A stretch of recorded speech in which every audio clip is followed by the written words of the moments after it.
Hi friends. So ఇప్పుడు నేను ఆఫీస్కి వెళ్ళి ఇంటికి వెళ్తున్నాను.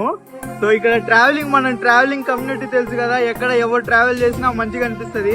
సేమ్ అలాగా బ్రో ఉన్నాడు ఒకతను. ఇతను వచ్చేసి బీహార్ నుంచి ట్రావెలింగ్ చేస్తున్నాడు. అది కూడా ఇప్పుడు మనం అంటే ఏంటి, బైక్ లో లేదంటే ఎక్కడ పడితే అక్కడ ఉండటము, హోటల్స్ లో స్టే చేయటం ఇలాంటివి చేస్తాము.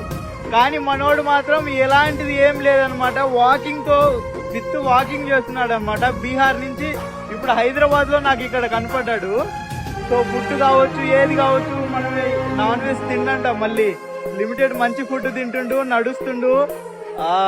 మంచిగా అనిపిస్తుంది. అసలు ఇలా ట్రావెలింగ్ చేయడం చాలా కష్టం అనమాట. చాలా చాలా చాలా కష్టం.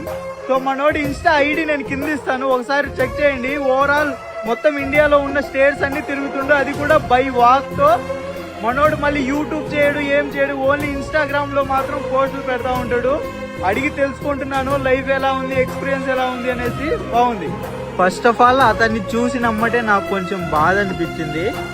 ఎందుకంటే నాకు తెలుసు నేను ఎంత కష్టపడుతున్నాను ట్రావెలింగ్ కోసం. డబ్బులు రూపాయి దాచిపెట్టుకొని, నా సొంత డబ్బులు, నాకెక్కడి నుంచి ఇన్కమ్ రావట్లేదు, ఎంతో కష్టపడి ట్రావెలింగ్ చేస్తున్నాను. కానీ నాకు ఏదో తెలియని బాధ, డబ్బులు రావట్లేదు, ఇంకా తిరుగుదాం అనేసి. నాలాంటి వాళ్ళకి అసలు అతను ఎంత ఇన్స్పిరేషన్. డబ్బులు రూపాయి లేవు, నడుస్తూ తిరుగుతుండు, షూస్ అన్ని చినిగిపోయినాయి. నాకు తోచినంత హెల్ప్ నేను చేశాను. ఖచ్చితంగా నేను అది చెప్పదలుచుకోవట్లేదు ఏం చేశాను అనేసి. కానీ నాకు ఒక ఇన్స్పిరేషన్ అనిపించింది. నిజంగా చాలా బాధ అనిపించింది నాకు అతన్ని చూసినమ్మటే. ఎనీహౌ నాకు ఒక మంచి ఇన్స్పిరేషన్ అయితే ఇచ్చాడనమాట. ఎలా అయినా ట్రావెల్ చేయొచ్చురా బాబు, డబ్బులతోనే అవసరం లేదు అనేసి. ఈ రోజుకి ఇది చాలరా అనిపిస్తుంది.